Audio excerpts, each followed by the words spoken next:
Hi, it's Gob. If you've been watching my streams lately, you will know that I have been playing a lot of TCM, and I wanted to give you my general thoughts and first impression on the game. I started playing the game as Connie, as my friend would Julie all to himself. I was very lost at first. I briefly went through the tutorials, and they were clear enough to understand the basics of the game, which is to unlock doors, stay hidden from the killers, power up exits, and ultimately escape. There is no interactive tutorial, so it took me a bunch of games to simply figure out how some things worked, and I found that frustrating.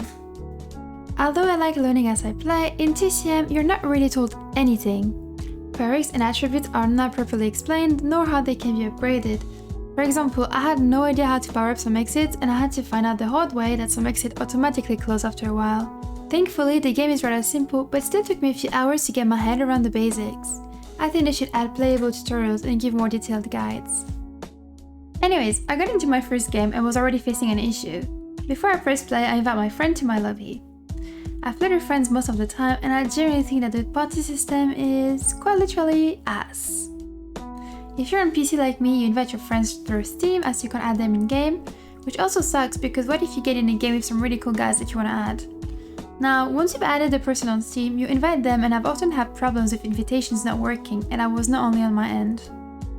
And my biggest issue with the group system is that every time you leave a game, you get disbanded unless you watch till the end. This means that if you and your party die early on, you have to watch for a while. So because we just wanted to go next, we had to keep re-inviting each other, which I found quite frustrating. Lastly, they've temporarily removed crossplay due to cheaters, and although it comes from a good intention, it is a shame as I cannot play with my console friends anymore. On a positive note though, I do like that you can simply use a code to let people join your lobby, especially when I'm streaming and playing with viewers. It is really optimal. And since we're talking about parties, might as well talk about lobbies. The lobbies are fine for the most part. I like that you can talk to your opponents, that's quite new to me, and it does set up a nice atmosphere from the start if they're friendly and chatty. As a family, you always need a face to start the game, and I've noticed that people often don't want to play him. That's fine, but it frequently leads to being stuck in the lobby for over 5 minutes. My worry is that with the player base declining and the crossplay currently disabled, there will be arising issues with the matchmaking due partly to people not wanting to play certain characters. When you join a lobby, you sometimes get assigned a random character, and at first I thought, oh, this is so frustrating. Because it is, I just want to play my cute Connie or my thick Julie. However, it does allow you to experiment with different characters, and this is a good idea, in theory, but it actually sucks because you're very limited with the amount of skill points you get. Playing on a low-level character with no perks is just not enjoyable to me. So as a fix, instead of letting us pick our character, I just wish they would improve the leveling system. Which leads me to my next point, the infamous skill tree. I found the leveling system to be very tedious. I was also confused at first with how it worked. You're limited to a single path and have to respec every single time to get other perks, and that's not even mentioning the random perks. You can only have so many perks on one character, and I think that's a shame as you can't try out perk combos as you'd wish. You also have to respec when you switch characters if you're low on skill points, which is the case for literally all beginners. Gathering skill points takes a while, and the game sometimes gives you a random character and expects you to play as if you could have a loadout on all 5 characters. If this game is likely to have a short lifespan, why the hell is the leveling system so freaking grindy and tedious? I get into a game and I can't even play with decent perks. It also really incites people to dodge lobbies when they can't get their characters. So yeah, overall, I'm not a big fan of the skill tree, the random pathing, the perk limitation, the skill points grind, etc. For a game that wants itself to be fun more than competitive, I found the skill tree to be very unfun and restraining. I'd love it if instead, perks were independent of attribute points and if you could simply unlock the whole skill tree over time. Now, what do you think about the perks? Well, I thought that a lot of perks were pretty useless, if I'm honest. Some of them literally only work against certain killers. The perks that only work against certain killers are fine, but it does suck a bit for the killers. If you see a CC in your game, you can just equip this. It's like playing a league draft and picking the best counter against your opponent. It feels a bit unfair as you can see which killers you're going to face. There are also crappy perks that are only good for proper beginners, like those ones, and some general crap perks like the one with the trapped lamps. Who the hell even traps lamps? I feel like there should have been more general perks instead that work for everyone on any map. For the family, I also wish they would make it so that there are no grandpa perk copies. It would be better if it could be guaranteed that all 3 killers have different grandpa perks. Maybe if someone has X grandpa perk equipped, the X grandpa perk will become unavailable to the others. Now let's talk about the victim gameplay. I found the victim gameplay to be super fun and refreshing. As a Dead by Daylight player, what I really enjoyed is that you can actually strike back. You can attack the killers and that is so cool.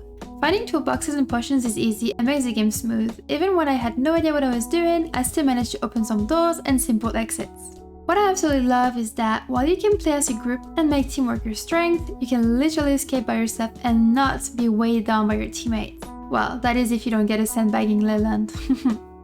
If your teammates die, it will be harder to escape, but it is still doable. This feels less toxic and draining. Victims also feel very strong in this game. They can move around faster than most killers and are quite tanky. Connie, for example, can escape the game so quickly because of her ability and how quick she is at opening locks. Although they have weaknesses, survivors are a bit busted at times and I definitely enjoy playing Victim more than the family. The wells also offer you a second chance, and it is the most frustrating thing as a killer when the victim keeps running back to the well every time you catch them.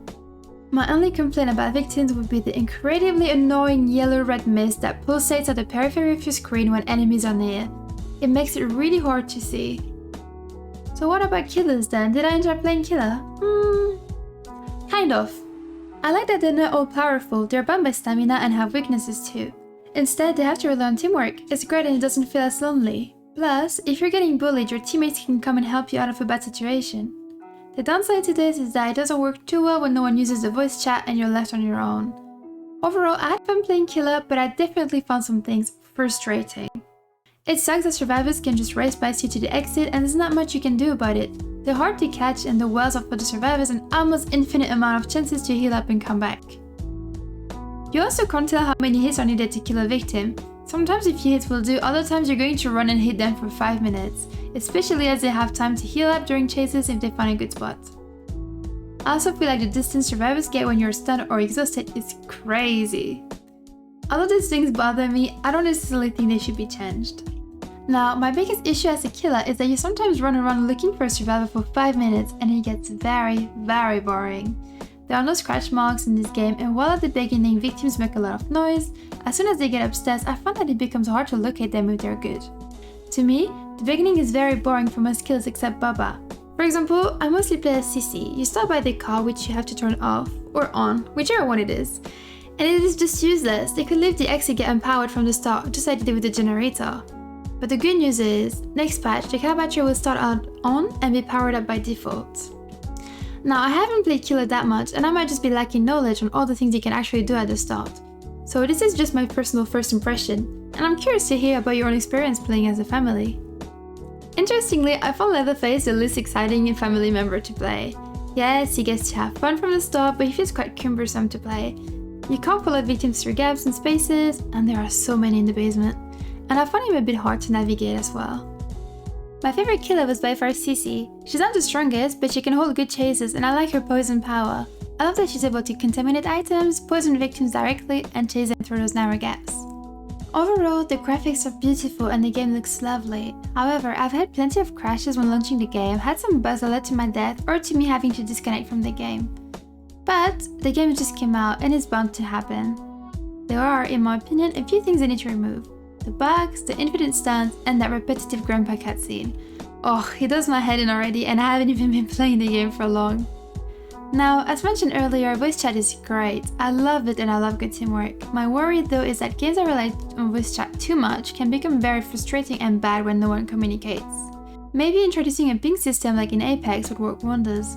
For the maps, there are only 3 of them, and although it's fine for now because a lot of people are still learning their layouts, it will quickly get very monotonous, so they should add some relatively soon. I like the variety in exits, and the fact that there are 4 of them is a great counter to camping. As there are only 3 killers, there will, in theory, always be one unguarded exit.